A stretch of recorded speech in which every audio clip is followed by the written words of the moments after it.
बिल्कुल ये चाहती है पीटीआई कि इस वक्त अमेरिका जो है पाकिस्तान पर पाबंदी लगा दे। तो जनाब ये आपकी ख्वाहिश ख्वाहिश ही रह जाएगी थे कि आपकी सिटीजनशिप को कोई तब्दील नहीं कर सकता। तो ये एलीट क्लास तो बच जाएंगे, इनको कुछ नहीं होने वाला, जो पाकिस्तान की रवायत रही है। लेकिन मारे कौन से लोग जाएंगे जो नारे लगाते हैं, पाकिस्तान जिंदाबाद, पाकिस्तान आर्मी पाइंदाबाद। जी नाज़रीन, झील वाला डॉक्टर बड़े जिम्मेदारान जो हैं, जो कि ऑर्गेनाइज करते हैं, वो रिस्पॉन्सिबल हैं इस तमाम चीजों के। आपका ड्रेस, आपका मेकअप, आप किसी फैशन शो में पार्टिसिपेट नहीं करने आए या आई। 10 जून को टारगेट रख के जाना है पूरे पाकिस्तान से। ये जो पाकिस्तानी हैं, जो बाहर से बैठ के पाकिस्तान के अंदर जो है वो लोगों को उकसा रहे होते हैं, ये सबसे खतरनाक है। उसका सबूत तो दो, मतलब आके नारे लगा देना एक ही शख्स के ऊपर। इकरारुल हसन ने जितना कुछ इस कौम को दिया है, इस कौम यानी पीटीआई कौम। Washington night show with Asim Siddiqui. अस्सलाम वालेकुम नाज़रीन, वॉशिंगटन नाइट शो के साथ मैं हूं आपका मेजबान आसिम सिद्दीकी। नाज़रीन, आज का शो जो है वो ज़्यादातर ओवरसीज़ के हवाले से है। ओवरसीज़ पाकिस्तानी, स्पेशली अमेरिका और नॉर्थ अमेरिका में रहने वाले जो हैं पाकिस्तानी, जिनका ताल्लुक पीटीआई से है, वो ज़रूर ये प्रोग्राम देखें, क्योंकि आने वाले दिन जो हैं शायद उनके लिए जो है क्या होने वाला है मुझे भी नहीं पता, लेकिन जो कुछ लोगों के साथ पाकिस्तान में हुआ, हमने देखा कि उनको एक एलीट क्लास को एक खास तौर पे रियायत दी जा रही है। तो ये एलीट क्लास तो बच जाएंगे, इनको कुछ नहीं होने वाला, जो पाकिस्तान की रवायत रही है। लेकिन मारे कौन से लोग जाएंगे जो नारे लगाते हैं। तो जब आप नारे लगाएंगे, उनका साथ देंगे, तो फिर आप हंसेंगे। सबसे पहले जो है ये देखें, आज हम इस पर बात करेंगे।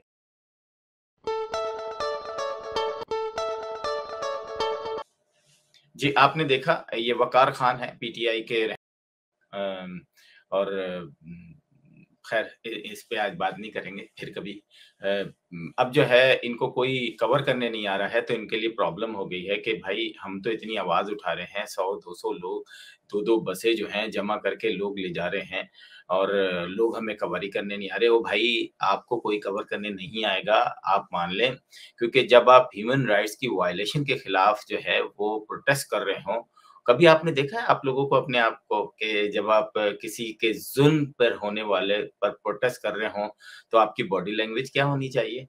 आपका ड्रेस, आपका मेकअप, आप किसी फैशन शो में पार्टिसिपेट नहीं करने आए या आई। तो ख़्याल रखें कि हमने यहाँ पर बहुत सारे प्रोटेस्ट ऐसे किए हैं, दर्जनों किए हैं, बल्कि सैकड़ों के करीब किए होंगे, चाहे वो ड्रोन अटैक्स हों या दूसरे हों। लेकिन जब आप ह्यूमन राइट्स की वायलेशन करने आते हैं, तो आप टॉपिक पे बात करते हैं, आप वो वायलेशन दिखाते हैं, वो तस्वीरें दिखाते हैं। तो इंटरनेशनल मीडिया को भी समझ में आ गया है। वो जो आप लोगों ने लॉबिंग फर्म हायर की थी, तो वो जितने इंटरव्यू करा सकते थे बेचारों ने करा दिया। मेरा ख़्याल है कि वो भी थक गए हैं वन साइडेड इंटरव्यू करते-करते। चलें, आने वाले दिनों में जो है देखेंगे कि इंटरनेशनल मीडिया जो है पीटीआई के हवाले से, जो कि बिल्कुल ये चाहती है पीटीआई कि इस वक्त अमेरिका जो है पाकिस्तान पर पाबंदी लगा दे। तो जनाब ये आपकी ख्वाहिश ख्वाहिश ही रह जाएगी।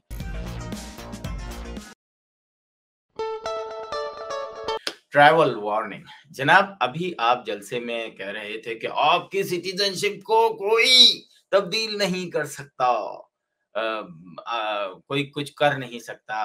तो जनाब, ओवरसीज पाकिस्तानियों, आप जब एक किसी मुल्क के खिलाफ जाते हैं, उसकी फौज के खिलाफ नारेबाजी करते हैं, उसके फौज के चीफ को फांसी दो का नारा लगाते हैं, मुर्दाबाद का नारा लगाते हैं, उसकी एजेंसीज को मुर्दाबाद का नारा लगाते हैं, तो फिर आप जब पाकिस्तान जाएँगे तो कहीं न कहीं, किसी न किसी तरीके से आपकी अकाउंटेबिलिटी की जाएगी, आपको परेशान किया जाएगा। पाकिस्तान की तारीख रही है कि एलीट क्लास हमेशा उसमें से बच के निकल गई है, लेकिन आपने जो एक घर बनाया होगा, आपने एक छोटी-सी कंपनी बनाई होगी, वहाँ पर नाइकॉप के को यूज़ करते हुए, तो प्रॉब्लम होगी। इनके चक्करों में बिल्कुल मत आएँ। ये जो आपको बुला-बुला के कहते हैं कि जनाब हमारे आप मुज़ाहिरों में आएँ और फिर नारे लगाते हैं, ये एलीट क्लास बच जाएगी, अपने ताल्लुकात इस्तेमाल करके फँसेंगे आप। आपकी तस्वीरें हर जगह जा चुकी हैं, आपके नारे हर जगह जा चुके हैं। पाकिस्तान के अंदर जो है मेरा ख़्याल है 8000 के करीब जो हैं मुकदमात दर्ज कर लिए गए हैं, लोग गिरफ्तार कर लिए गए हैं। तो ओवरसीज़ पाकिस्तानियों को एक दफ़ा फिर कहता हूँ कि अपने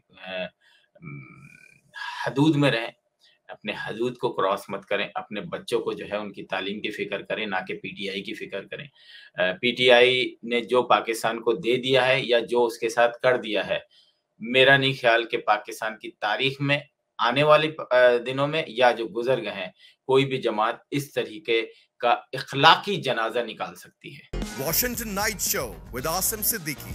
जी नाज़रीन, इस तरह के बहुत सारे पोस्टर्स आपने देखे होंगे कि जिसमें ज़िम्मेदारान जो हैं, जो कि ऑर्गेनाइज़ करते हैं, वो रिस्पॉन्सिबल हैं इस तमाम चीज़ों के।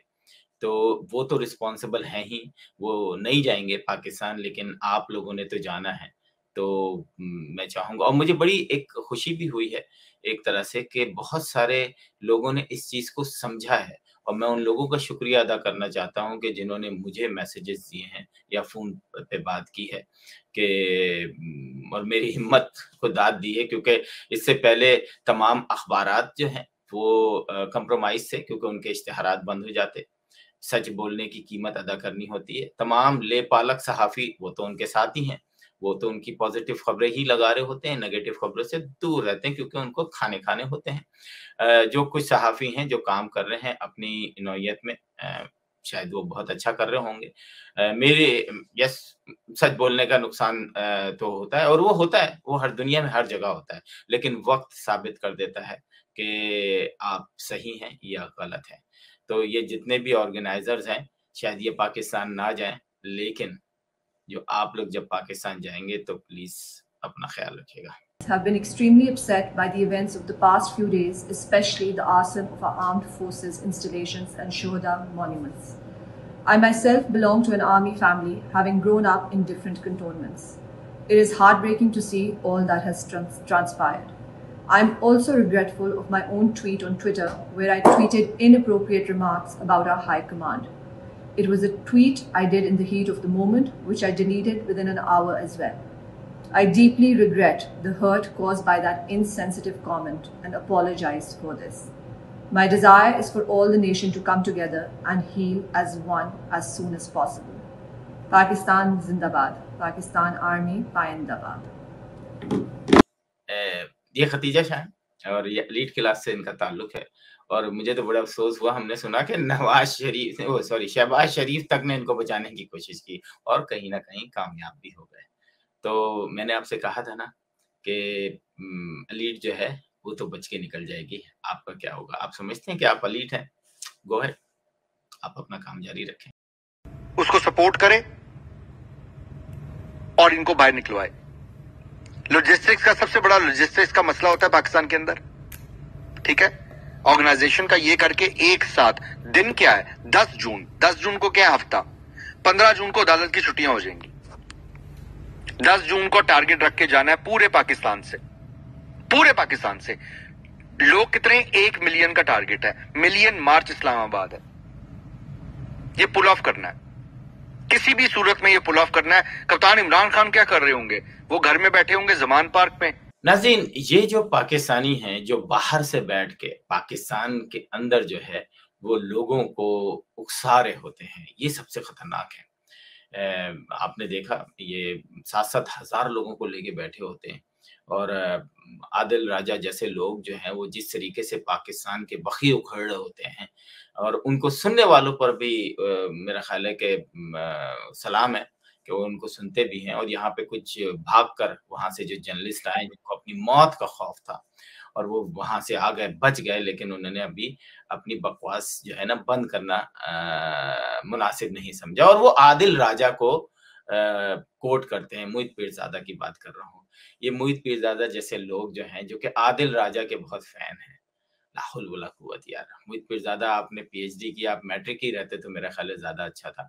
और खैर आगे चलूँगा कि जो प्लीज़ ऐसे लोगों को ना सुने। पाकिस्तानियों से गुजारिश है कि ये जो ओवरसीज पाकिस्तानी यहाँ से बैठ के आपको 5-5 घंटे का ज्ञान देते हैं कि अब 10 जून है, आप निकलें, पूरे पाकिस्तान से निकलें। एक दफा 9 मई को निकाल चुके हो, अब दोबारा 10 जून को निकालोगे, क्या चाहते हो?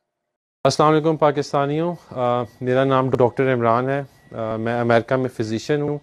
मैं फिलहाल अपनी पार्टी रुकनीत से और पार्टी पोजीशन से इस्तीफा देता हूँ। पाकिस्तान जिंदाबाद, पाकिस्तान आर्मी पाइंदाबाद।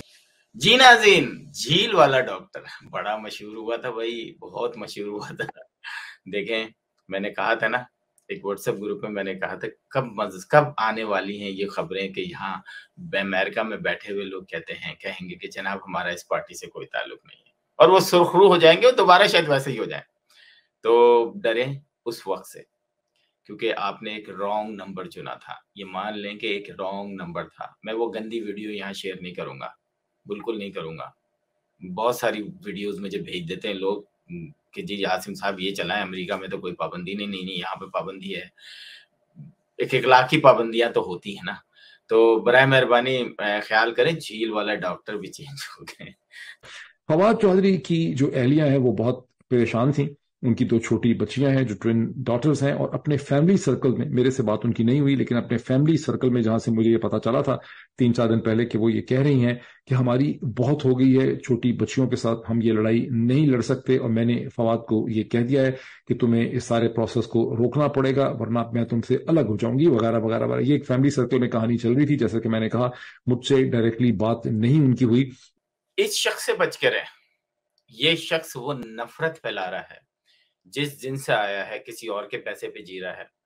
मतलब तुम्हारा क्या बोलूं मैं आपको जनाब, क्या बोलूं, मतलब मैं वो अल्फाज नहीं बोलना चाह रहा, अपनी जबान गंदी नहीं करना चाह रहा कि मुईद फारूकी पता नहीं पीएचडी किया हुआ है, तो आप लानत है आपकी ऐसी पीएचडी पे कि आप दूसरों के घरों में घुस के, जबकि आपकी बात नहीं हुई, दूसरों के कहने पे आके आप एक यूट्यूब पे बता रहे हैं और लाखों लोग सुन रहे हैं और शेयर कर रहे हैं कि जनाब ये देखें जी फवाद चौधरी के अंदर ही कपड़।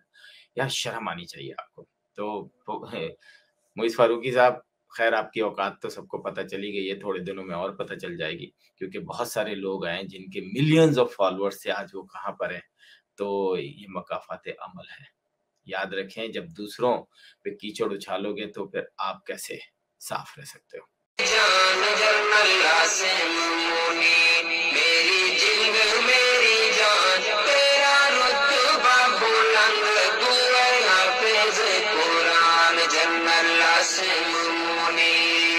इकरारुल हसन ने जितना कुछ इस कौम को दिया है, इस कौम यानी पीटीआई कौम को, मेरा ख्याल है कि किसी भी पीटीआई के वर्कर ने नहीं दिया।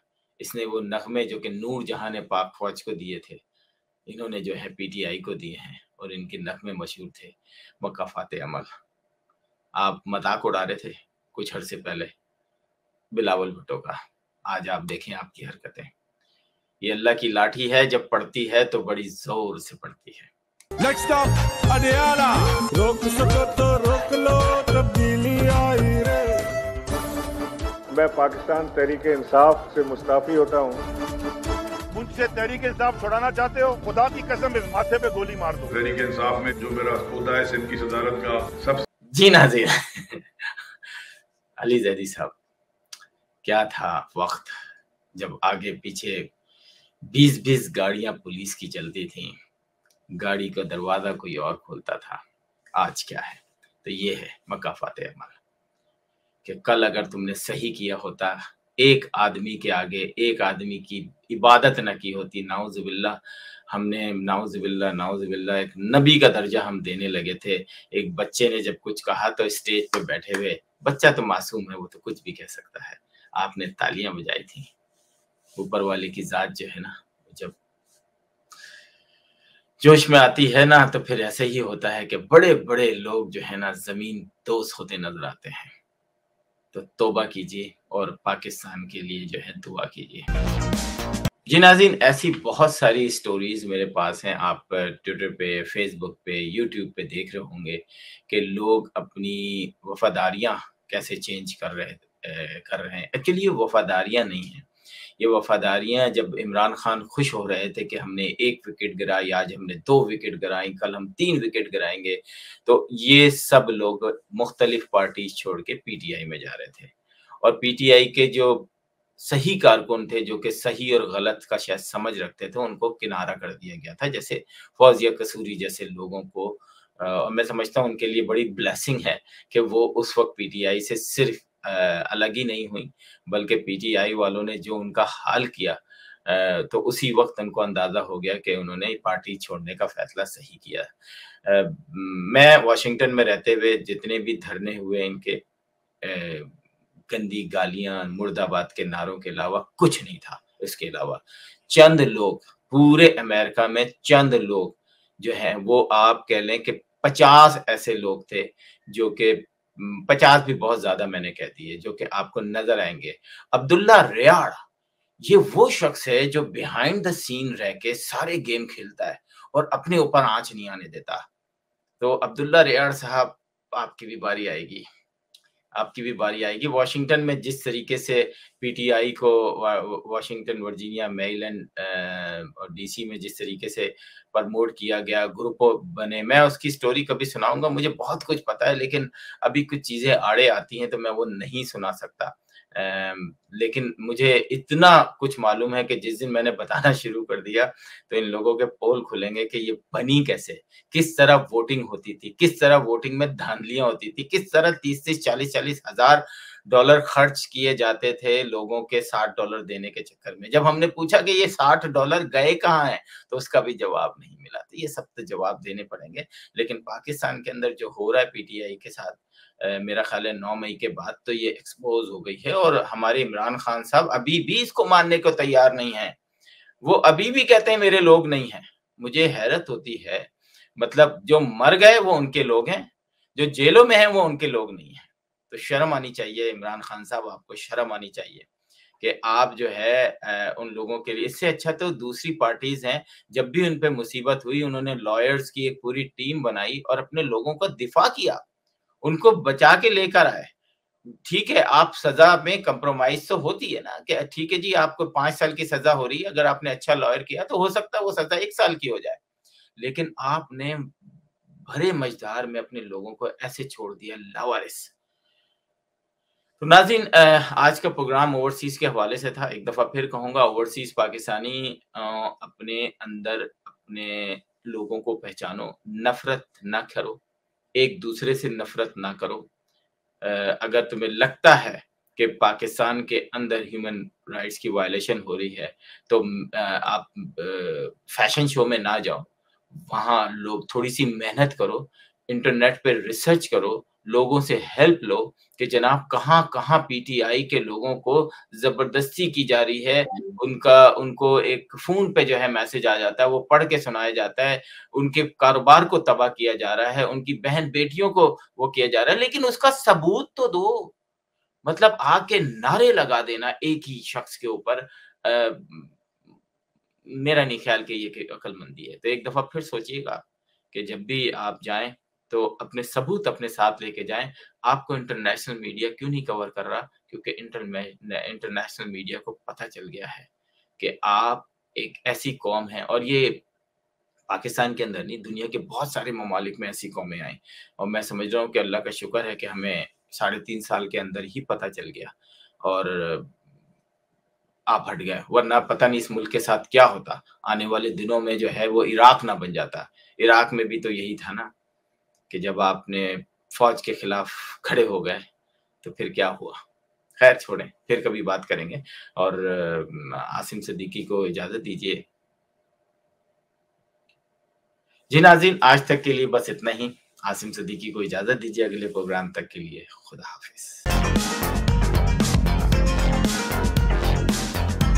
Washington Night Show with Asim Siddiqui.